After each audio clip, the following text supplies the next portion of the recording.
Hello, everyone. Welcome to another episode of Carry On Friends, the Caribbean American experience.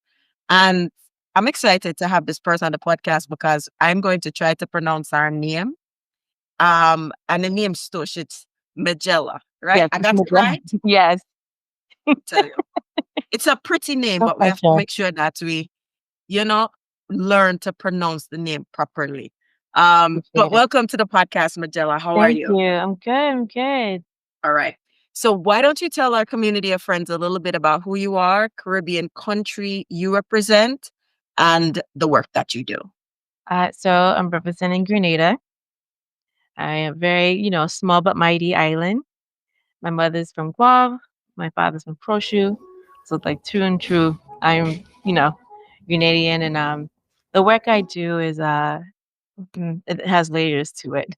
So I guess well, one, I'm on the board of directors, handling international relations uh, and special projects for the Carriacou Museum. That is currently on its way of uh, rebuilding. I'm project lead to help get that done after Hurricane Beryl.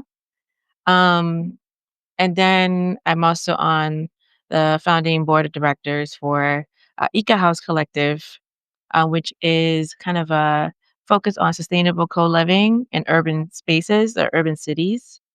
Really trying to create the dream of actually, owning a home while also directing on connecting with community and also uh, focusing that on the whole initiative of sustainability. And then lastly, I am the founding director of the Caribbean Futures Forum think tank under the Institute of Caribbean Studies here in Washington, D.C., where I currently am. I just ended up attending the annual legislative forum under the Institute of Caribbean Studies, speaking on disaster resilience and sustainability development for the Caribbean. So that's my focus. Yeah, and true to form, I'm a Caribbean person. One but the things on the list of things to do, but I am Mhm. familiar with the Institute of Caribbean Ah, Studies. I was the chair for the 30 on the 31 year, and yes. did I did see Dr. Nelson a couple times in passing. So you do the museum in Grenada, so the Carriacou Museum and ICA, is that also in Grenada or is it US based? So you mean Ika as in The other I thing that you said, the oh, house, Eco House Collective. No, that's Eco based in House, yes. yeah, Eco House Collective. That's based in Brooklyn. Mhm. It was a group of friends who came together because we all thinking it's expensive to live in New York, but we want to own a home, right? So then we thought like, well, okay, what does that look like? And of course, a lot of us was kind of thinking like, how do we support the initiative for the 2050 sustainability initiative in New York City, um, and somehow own a property. So our task was, and we met, every other Sunday for 2 years, speaking on how to buy a property together and then kind of living in our own units and then looking at what does that mean, what does that look like legally, when it comes to mortgage broker, when it comes to taxes, which call, comes to all that. Because Brooklyn is expensive now. If you haven't noticed, Brooklyn is very expensive now. Um, but then, of course, unfortunately, with this administration, we had to take a step back and really look at what does it mean to try to attain the American dream, especially in Flatbush where I live, and trying to figure out how do we still able to just live where we are with the rents going up. This just that, not even thinking about just owning something. Just how do we just maintain our lives as things keep skyrocketing. So we're now very focused on how do we go ahead and make sure that we create some kind of initiative that is focused on sustainable co-living where it could be multi-generationals in one community or building, or it could be multiple families, where this idea of being self-sufficient with, solar panels and a rain catch system and everything in a city So you could cut costs on utility bills. And if you have a food co-op, that also helps with saving costs. And if you have multiple families in one building, that save on costs on babysitters because someone can take your child, in the building and they feel safe to have your child with them. So it's just this idea of really focusing on how do you really create a village in a space where a lot of times, especially in urban cities in the US, there's this isolation kind of, epidemic.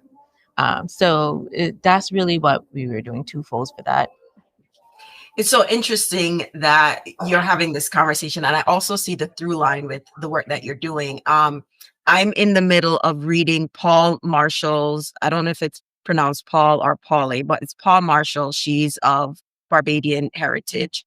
Her book, Brown Girl, Brownstone, and it's about, you know, it's really focused on the Bayesian community and how they're all working to buy brownstones and all the characters who are living in this brownstone, and very interesting read. So, what you're suggesting or proposing with this eco living, it is not new. It's just that we departed from it. You know, um, it's something that I feel like it's foundational to us, generate multi-generational living. I think we just kind of moved away from it because, Mm. families moved to different states. We're a little bit more spread out, a little bit everybody wanting space, which is fine. And I think, we might have to come back around to this multi-generational or co-living lifestyle, Mhm. to make life or living sustainable, and not go broke. So it's very interesting. I'd recommend reading it. It's a very interesting read, but all these characters, but really everyone is coming from Barbados. This is really early in the 1900s. So it's around 1920, 1930, and they're all working very hard. They're renting these brownstones, but the goal is to buy a brownstone. And then you have all these characters living in this house. So it's very interesting. So switching to the museum in Carriacou, talk to me a little bit. How did you get to that? So we understand how you got to eco living. I live in Brooklyn. Trust me, Brooklyn, as we said, dear bad. Everybody left Manhattan, come drive up Brooklyn price. Yes, But that's another forum for the Brooklyn that's Community Board. mm-mm. And I thought they would leave Flatbush alone, but nope. No, no, sir. Nowhere is Mm, nowhere is unscathed. unscathed. Yes, basically Mhm. everything is everything. Um, Mhm. Mm. I even feel like people from Long Island and move come back to Brooklyn. I'm like, what is going on? But all right, Mm. let enough of the local talk. Yes, Let's go back to the museum. yes. Let me know, how did you get to be in that role at the museum? So I was in Grenada for Hurricane Beryl, and I was there with my sister in our home. So we had to experience it ourselves, and we decided to stay in our home rather than going to the community center because we figure, we have a downstairs, we can, buckle down. And one thing I realized after the storm was Carriacou and Pitney is smaller islands, and I know that they have a different system. Even though in the mainland of Grenada, we got our power up after a couple days, and we were able to get the water system up. I know Carriacou and Pitney they don't have streams on the island. They have septic tank, they have like rain catching system, so they don't just necessarily just have like the different utility companies that's able to just kind of come around and pretty much revive the communities. My first thought was the museum itself. I know that I work as a researcher by trade and or a historian. So my first concern was, what happened to our history?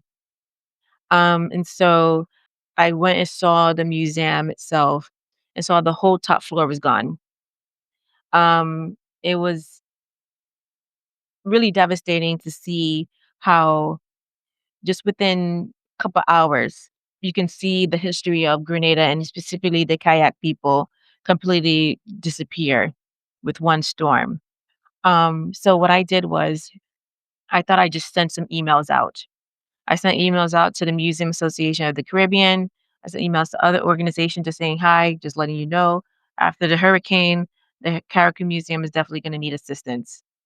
So at the time, with the instability, of course, I expect everybody is really focused on rebuilding their homes and trying to get their lives back together. So I wasn't expecting them to really focus on the institutions. It had to be the hospital is more important you know, than the museum itself, which is understandable. What I thought was me just simply sending some emails, then turn into me applying for grants, then turn into me putting strategic plans together, which then turn into me, you know, meeting with different people and then going into connect with people in conferences. And so I'm very blessed that I was able to get a grant to be able to reestablish a digital presence for the museum through Playbook. It's a company based in California in the US. And then with that, now we have a website, email address, social media up. Then I was like, okay, now from there, we look, legit again with, a digital presence. So when I apply for grants, um, they can actually look something up.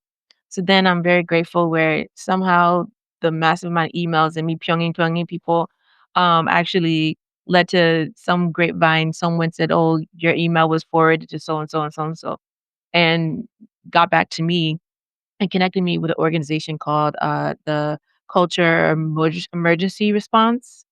And then they handle a lot of the preservation and the salvaging of cultural sites after natural disasters, especially. So through that, I was able to go ahead and get a grant. And you know, of course, for the people in the community, especially the Carriacou Historical Society, I made sure they kept track of everything I was doing. And then as of last week, we had a board meeting where they had to establish a new board. And I guess it just made sense for me to be on the board to handle a lot of the international connections since I've been doing that. I attended the Global Sustainable Island Summit in St. Kitts in last week of May and went to different conferences. Here again, I'm here in DC speaking on, disaster relief for the Caribbean. And it obviously snowballed into me really getting into this space where I haven't before. So I guess you could say, I found my calling somehow within the last year. So now that I'm on the board, I'm really am focused on being a project lead of rebuilding this museum and really hoping that it becomes a catalyst for the rest of the island and for Peter Matnick to really see like, okay, we can rebuild better, we can rebuild sustainably, we can rebuild with the notion of focusing on hurricane and natural disaster resistance um, so that we can go ahead and actually survive. Um, I mean, the US aid, which, again, with this administration no longer exists, they only provided 4.5 million for the Caribbean, and 1 million of that went to Grenada, 1 million went to, St. Vincent, and 2.5 million went to Jamaica. And understandably, Grenada did receive about $44 million from another entity, and then was able to go ahead and through the hurricane clause, was able to, erase 30 million out of their actual debt, and that's including debt they owe to the US. So there is some kind of relief. What I spoke in the Capitol building yesterday was this notion that the small islands, especially in the Caribbean region, which is on the hurricane belt, um, they are not the key players in this just in the term climate change issue. My face is throwing you off. Let's just make it clear. We are not the perpetrator of the climate No. issues that we're having, but we are the ones Yes. who are You feel at it coming. risk. We're Worse. experiencing the risk of it. Hmm. Yes. Yes. So what I was speaking on was this notion that we need to stop and, to be quite frank, this savior complex of being reactive My girl. Oh God. and be preventative. So it's nice where you go ahead and you want to send some money down after the storm happened, but having actual investment um, through green tech jobs, through actual infrastructure, through actual entities, something as simple as like an actual insurance fund. So then we don't have to keep on, and I can speak on that, but this idea of the Western world coming in and kind of having these assessments and having all these NGOs come in doing their assessments and serving food. And I am truly grateful. And I'm sure everyone in Caribbean is truly grateful. But we have a lot of intelligent people, architects, engineers, people who work for NGOs, people who are more than capable, those who are military veterans who are more than capable of helping their country, especially as we're in the Caribbean diaspora, and be able to contribute back to their country if they just got the support they needed and not just being enabled or kind of being gaslit with this notion of, like, oh, well, we know best because we are developed versus developing. Majella.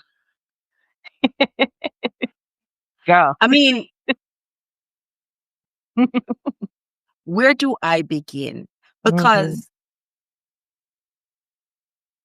I acknowledge your experience with the hurricane. The biggest hurricane I experienced was 1988 Hurricane Gilbert. Mm.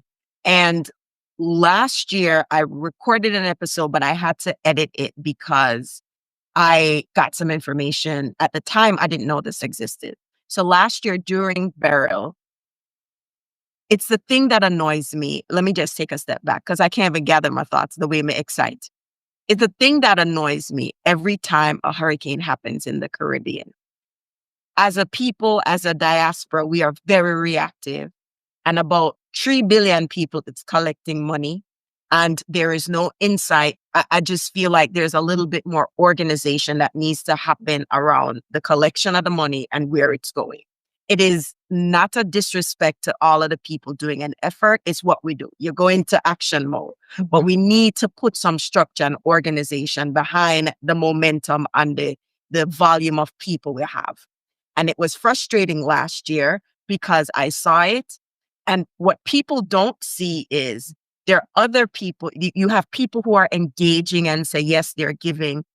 Well, what people often miss is there's also a very large group of people who are observing and seeing that too many people are collecting money. Who do I trust to give money to? How do I know is my money going spending the right place? What kind of report am I getting? Like, no, there are a bunch of people who are asking that question. I, Rightfully so. and I recorded a solo episode. I'm like, is there an organization? Then I forgot. I remember that there was another organization that existed, but it was associated with CARICOM and they don't really accept public funds. And I'm like, wait, one thing. And so people had reached out to me and they're like, hey, what's a trusted organization I can donate money to? So while there's collection and donations happening on one end, what people overlook is like businesses and organizations, they want to see a trusted place that they can give their money to. And they want to be able to get an insight as to, did my money go to the museum? Mhm. How is this money being spent? Mhm. And we hamper our efforts, our recovery efforts, when we don't have a process in place on the diaspora end. I don't live in the region. So the region have the region system, but on the diaspora end, we need something in place to do that. And so as a result of that, I recorded an episode recently with uh Caribbean Philanthropic Alliance and talk about what they're doing in the region. But here you come again, um, highlighting another issue that we have, just kind of continuing the conversation. There's a chance that when this episode release, it's still going to be hurricane season because that's the thing. Hurricane season happen Yes. every year. And so can we shift from being reactive to proactive, right? So yeah, so my question for you then, we don't have to go into all of that. I think the question and the conversation that we want to have here is, as you were talking, I wrote this down. I want to make sure I read it.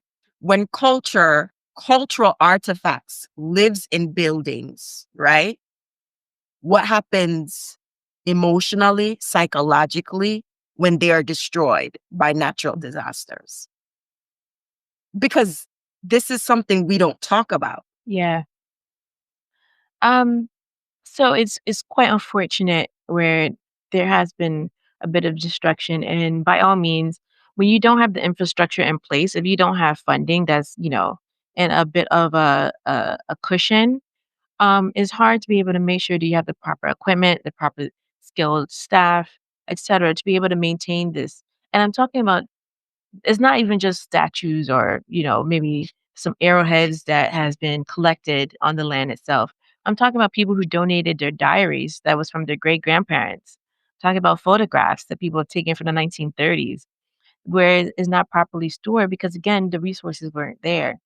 But at the same time, when you don't have the diaspora, and again, I'm not saying that everybody needs to go ahead and pitch in and feel like they feel like an obligation, but when the diaspora doesn't contribute to the preservation of their own history, it becomes quite strenuous and devastating when things like this does happen. And then they're wondering what happened and why didn't talk. And just to say the one thing, it's fine when we're doing all these galas and you want to dress up and you want to do, you wanna, look nice and you wanna have a nice, a nice limelight, a nice little classy fat and what have you. But at the same time, we have to think about, we need to also have those type of events where we're able to actually do some planning, actually having some lawyers involved, having, experienced curators involved, having experienced architects involved, having experienced engineers and technologists involved, where we actually come up with actual solutions. As so many times I see like a 10-point plan. Caricom has a 10-point plan. ICS has a 10-point plan. Everyone has a 10-point plan, but there's like, how are we actually executing the 10-point plans? It seems like there's a constant talk of things, whereas we need to be able to actually have a timeline to actually get things done. Now I know, we have a history of like a barrel economy, that's what I call it, where you have those in the diaspora who they kind of just give what they can and they put in their barrel for whatever relatives and even relatives they don't even know. Those generational tradition of, be able to give what you can, or what have you, especially during the holidays.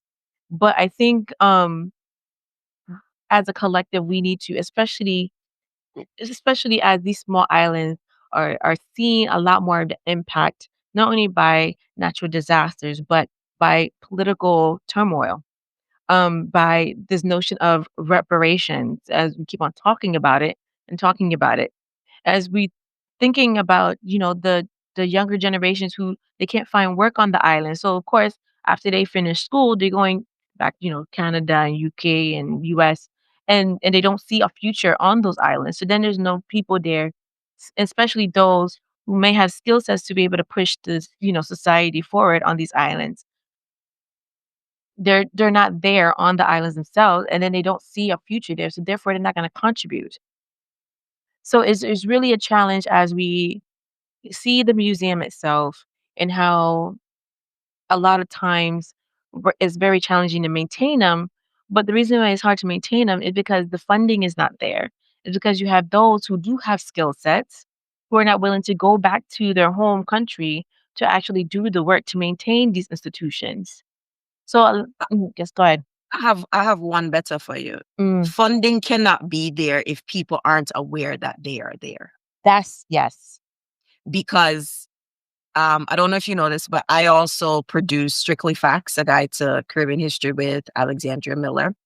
And I was pleasantly surprised about the museum in Barbados. And I'm like, I didn't know that. I Mm, did not know that.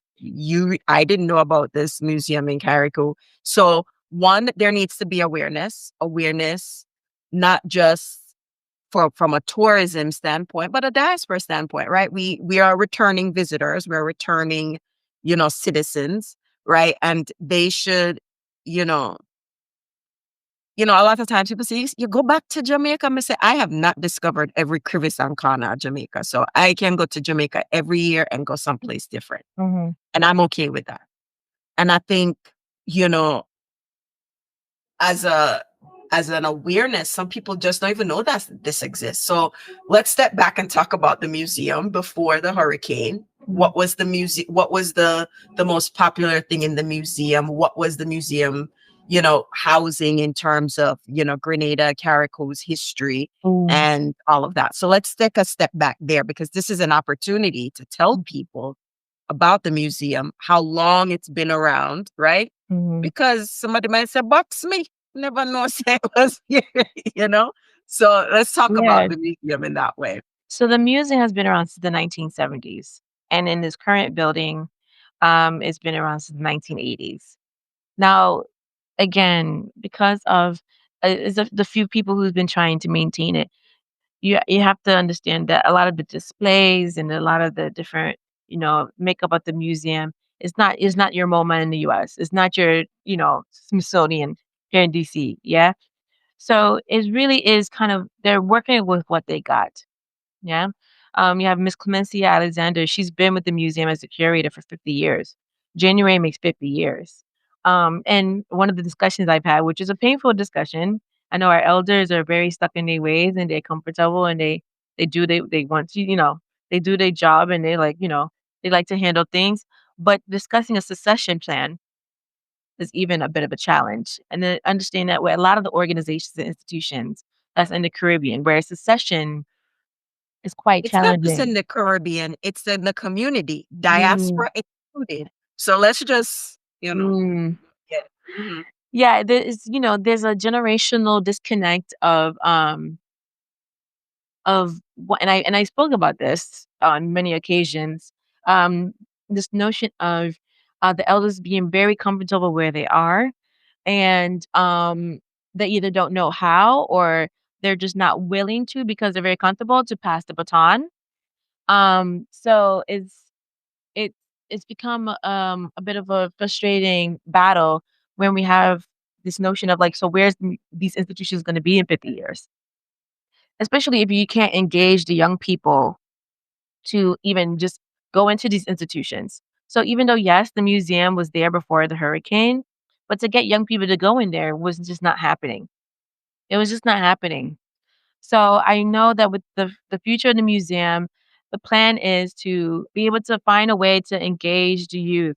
If it's through like actual video work, if it's through like workshops, if it's through different notions of engagement, to actually let them be excited about their own history and let them be a part of it, help them build the future.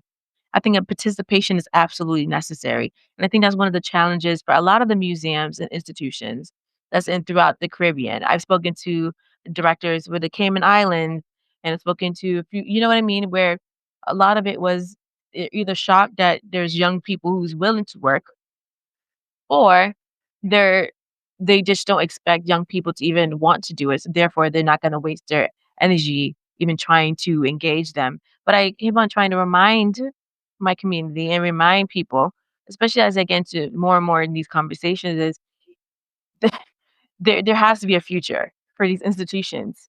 And there's no reason why we have to go back to the starting line. And I said that multiple times to multiple different people.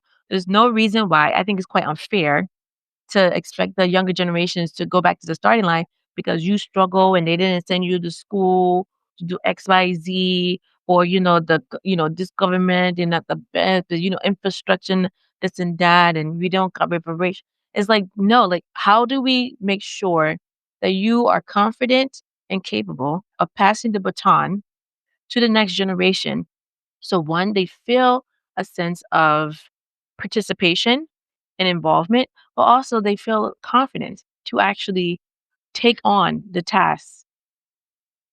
There was a guest,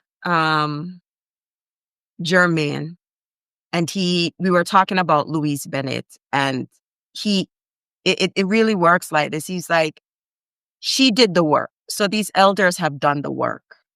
And we have to do a transition when they are energized, they have the energy, they have the health, to do this for the very reason that when the transition happened, they're not going back 30 steps. They're just maybe going back 5 steps, 10 steps to continue. I agree. And it's very hard, um because I've also said, like, I can tell the health of any of our community organization based on the makeup. So if you have too many elders in there and not enough young people, we know that that is preservation is at risk. Let's use the word at risk, right? And at the same time, if there are too many young people, there is also longevity is at risk because we don't have the wisdom to kind of help guide and anchor some of the things that are Exactly. happening. And your work, I don't know if you've noticed it, your work really straddles this line not only of preservation, intangible artifacts and museum, it is also, you know, intangible. Um, and even if you think about eco housing, all of this is around how we continue, like we don't, I don't want to say die off, but we continue. Each generation is building on the next generation and making advancements. And I think that is what you're trying to do. I mean, you're talking about Grenada, but as you pointed out, this is not isolated to Grenada. This Right. is a regional thing. And I guess I want to go back, or maybe our conversation is going off tangent. Sure. How much of this is government enablement? You Mm. know, because the diaspora can do work, but how much of this is government enablement and priority? So, for example, the Carriacou Museum is run by the people. So it was started by the people and is run by the people. So there is not government run. It's not a satellite museum to what's happening.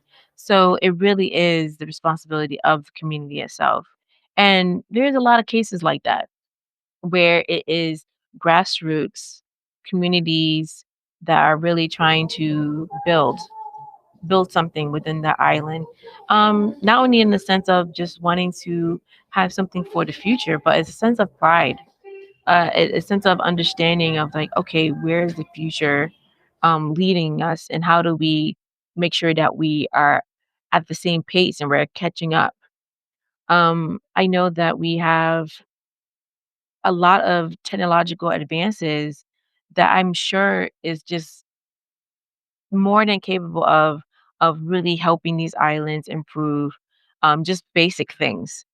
But if we don't have governments that are willing to take action and take action in a time frame that really makes sure that these nations do not get held back, we will face those challenges. Something that could have been invested in years ago could have prevented the destruction of 80 to 90% of Carriacou and Pitney after Hurricane Beryl. Now, if there was infrastructure that was put in just a year prior, maybe we would not have such destruction that occurred. Maybe with the different museums and institutions that are in place, maybe there would have been opportunity to actually kind of engage the Ministry of Tourism, or to be able to engage those nations where we have ties to. I think and I won't say which rep, but yesterday it was made very clear, like, do not expect a bill to get passed. Now, I know here in the US, there was an act put in place since 2017 where the US is supposed to update those of the Caribbean on the actual relations between the US and the Caribbean. And it hasn't been done for quite some time. And to then take into consideration this notion of possibly having a hearing so that reps do have to talk about, what's happening in the Caribbean and what is their contribution. Because again, the Caribbean is in the Americas, right? And again, we have established that there are many different countries in Europe and in the US who still have like Commonwealth like ties to a lot of the islands, but we don't see consistent support. You just don't. Um, and it's quite unfortunate. So then when we see a lot of these governments who are saying like, well, we're going to go ahead and just wait until we get some aid in. And then they just have the money sit there. And then their solution is to give out loans to help people rebuild their home. It's like, so what are you doing with the money that was given? And those are questions that I know people are asking. But at the same time, one thing about, Caribbean people, I love our people, but they're not the type to go ahead and start, protesting and marching in streets. They're more of just having, discussions about things and trying to gauge politically through voting. Um, but to say that they're gonna be an uproar and, is very rare. It's very rare for to take very, aggressive, statements or aggressive action, to have something change. Um, so at the moment where we have a lot of these issues of if it's in Haiti, again, that was a whole big discussion yesterday, um, and what's happening and the violence happening there, or how Jamaica is in concerns of becoming a Haiti. That seems to be a big topic yesterday as well, where the violence is exude. I don't think they take into consideration that we cannot rely on these bigger or more quote unquote developed countries to give support. And as a diaspora, we are as private citizens, we are not only capable but it's obligated, I believe, to actually do what we can to help these countries develop because not everybody can leave and go to Canada, US, or UK. Not everyone could do that. Not everyone's gonna get the degrees or the certificates to do that. So then when you have private citizens who are willing to actually say, "You know what? I have this amount of years of military experience. Let me go down to Haiti and be able to see what I can do to help with the violence there." Or I'm an architect, or just you have individuals. Yeah, go ahead. I think we can go on for days to this conversation. I agree.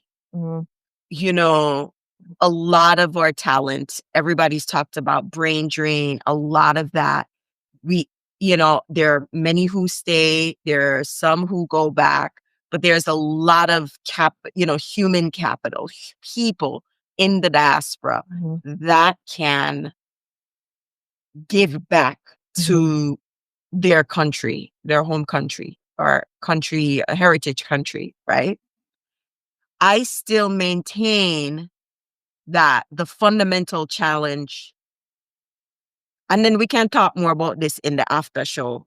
Anybody can come in at the community via the after show, but I think the fundamental challenge is process, mhm, right? How, if you have a line of people out here to give money, but you have no way to collect that money, what happens? If mhm, you have a line of people out here who have shovel, spade, bucket, whatever, hammer, drill, everything to build, but you have no way of triaging these things, there's what you're gonna do about this. yeah. So I still think that there is a process that's missing. But yeah, we're not going. Yeah, but I do believe that government is not the answer. Yeah, I agree. I They do they can mhm. enable, Right, meaning that they support it, right. right? But that you know, and that's what I mean. Government enabled means that okay, the government of what's it Mhm, acknowledge that this organization is doing so and so, and mhm, that's fine. But I agree. We cannot depend on the government because they have other priorities. right. And this has to be a separate thing. I completely agree with that. So we're gonna talk about that separately because this could be a whole 3-day lecture. But no, as we wrap up, I want to make sure we get very succinct. And one, what are the things that, like, what are the top 3 things that you are raising the alarm Mhm, about mhm. largely, and your 3 call to actions? Like, let's do the sandwich technique. The problem, what you think the solutions are, and then your call to action.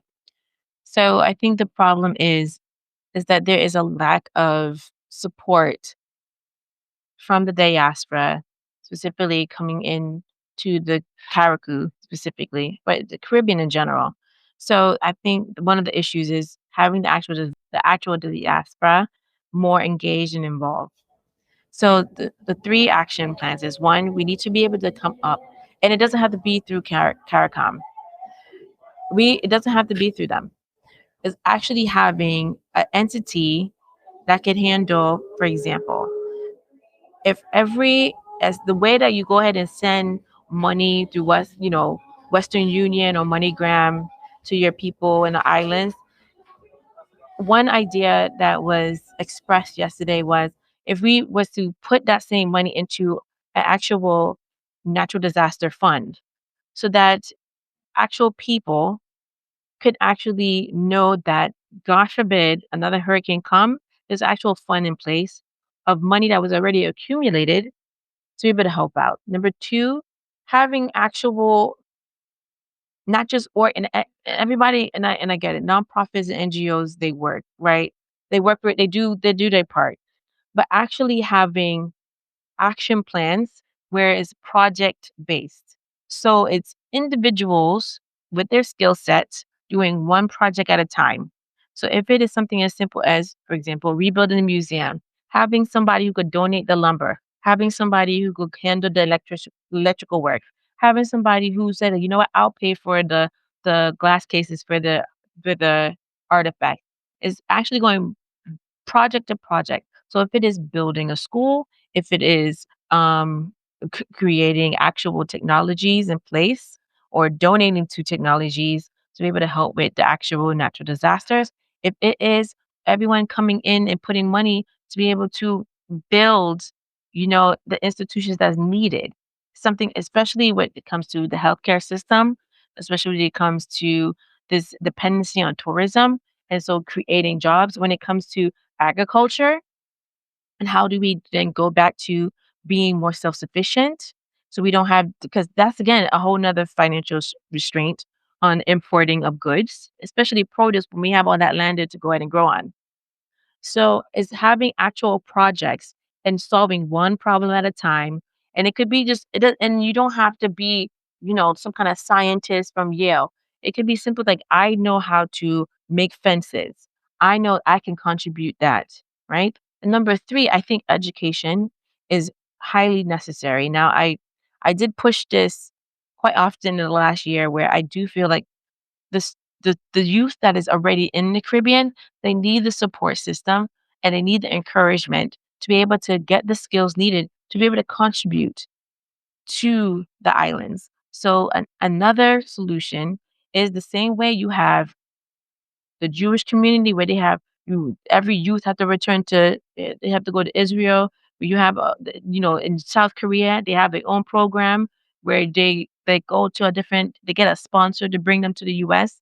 and they have to report to that sponsor and they stay for a year and they actually get skills needed to then go back to South Korea.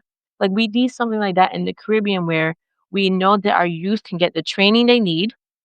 They can build the confidence and the connections, and then they have the encouragement to return home because they know that when they go back, they're able to contribute to society with the support of elders, with the support of the government, with the support of actual infrastructure that is put in place. And it can be very simple. It's as simple as possibly partnering with HBCUs and saying, like, okay, I put together, and again, the pandemic, it was I was, I was finding ways to keep busy.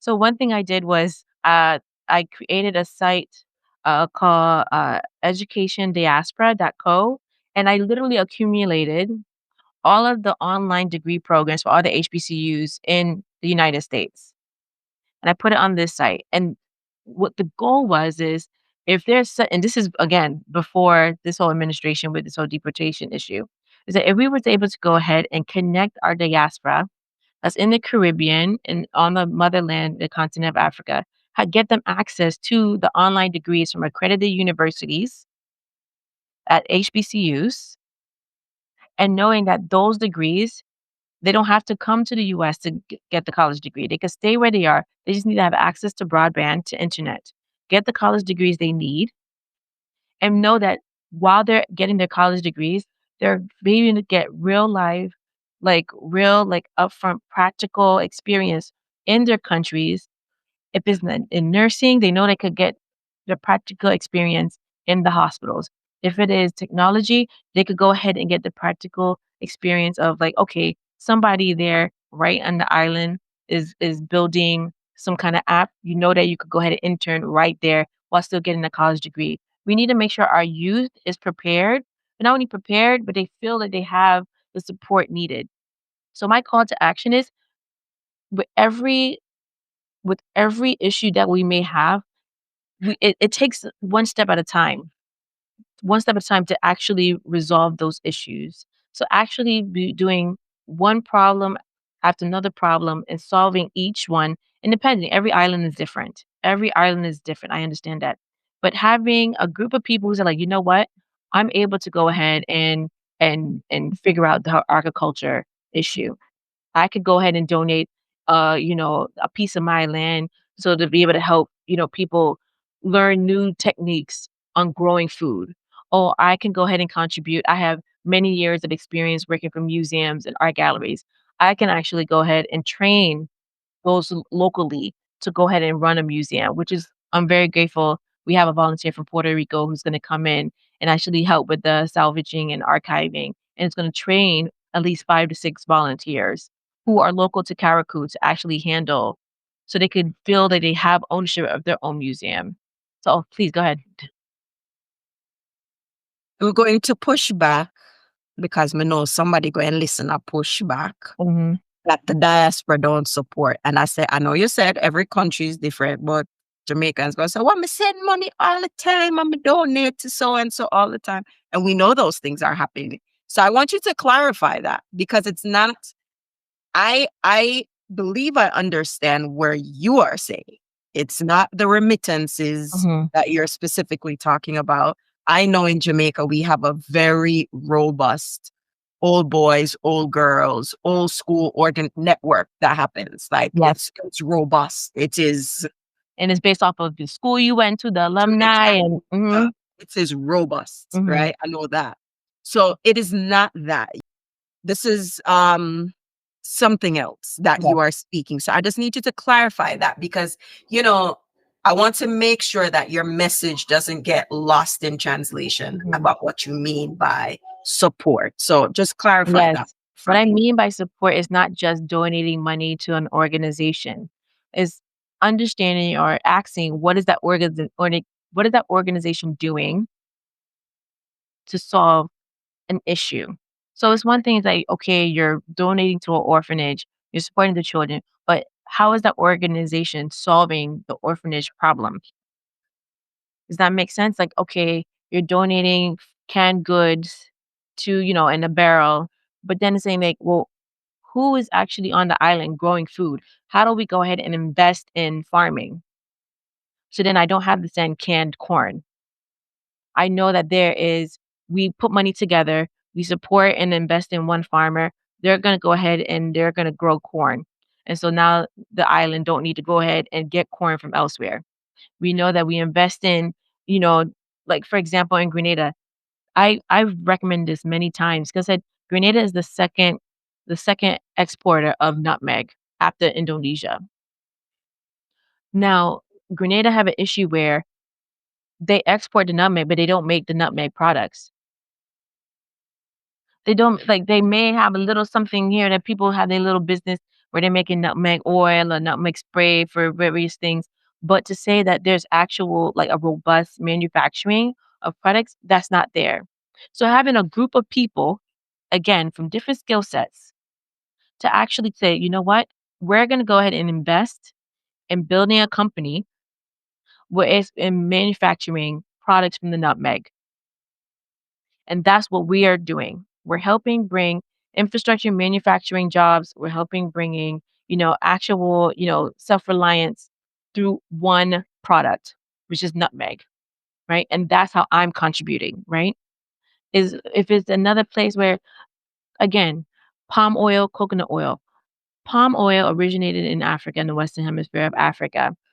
We see that due to colonization, they moved palm oil and palm trees, and they made most of the production in the Asian countries. Indonesia being one of the highest exporter of palm oil, even though it originated in Africa. Africa right now only has 3% of the market. The Caribbean, they have so much coconut trees, but they only have a very fraction of the actual market of selling coconut oil. Most of it is in Asia. Now we need to go ahead and yes, you could go home and you could buy your little coconut oil, you could buy your little local thing, your moringa, what have you. But wouldn't it be great if a group of individuals say, you know what, we're gonna go ahead and put money together and we're gonna go ahead and actually start the manufacturing of coconut oil and actually bring that together to actually create industry and enterprise so that there is actual jobs created. Again, we know that there's actual business being done. The island is a big player. We're getting market share of the actual market and of the industry. And now we see that the small islands, right? The small, SIDS, the small, you know, small island developing More states. island developing states. Yes, Yes. right. Actually have a say in a lot of these enterprises, right? I think it's very much possible. I think too much that we have so much like how many times I go to Grenada and I see mangoes just on the floor, on the ground. And I'm thinking, now imagine how much products can be made with those mangoes. If it's not mango like essence or just anything. Coconuts.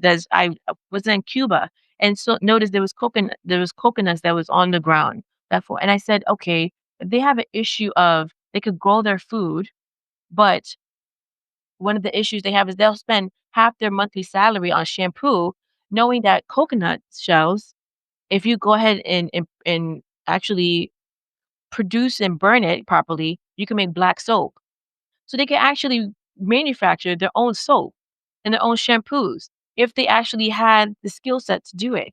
So I think, yeah, go ahead. No, I mean, I'm going to, again, pulling this because I'm listening to you and I'm Mhm, like, not only preserving, but, you know, ecology is a big mhm, part of what you are doing. Like you're able to see these things because, again, our environment is a very fragile environment, and we mhm, have to be able to, one, figure out how we're going to make it more resilient and mhm, sustainable, reducing maybe our imports in order to make sure that our countries have the budgets and stuff. We could go on and on. And I yes. don't mean to cut you, but we're going to clip it here. So for the audience, we'll continue talking, but we're going to clip it here for the audience. Tell them where they could find you and learn more about you and your cause and everything that Oh, you are championing. well, I guess the first place, I guess, is my website, majellamark.com. Really, Carriacou Museum.gd. And carriacoumuseum.com as well to learn more about the museum and also social media. We're just getting that started, so I would appreciate a lot of the support. And if you guys have ideas, I mean, if anybody have ideas on how do we keep, the revitalization of these institutions, that'd be great. I know with a lot of the organization of it, you could definitely just follow me on social media as I'm going to get better at posting things on Instagram and what have you. So Majella Mark on Instagram and really just trying to be solution oriented. So yeah, I guess that's it. I would do better at posting in real time or better at real time as I'm doing these, especially I've been traveling quite a lot this year, learning a lot and connecting with people and coming up with ideas and inspiration to help not only just Carriacou, but the Caribbean overall on how do we really deal with a lot of the restraints we have. Yeah. Well, Majella, thank you so much for being on the podcast. I'm sure there's a lot more that you have going on. Yeah. We're going to be in the after show. If you're not in the community, join the community. And as I love to say at the end of every episode, walk good. But, Majella and I are going to still lavish over here, sir. Yes. All right.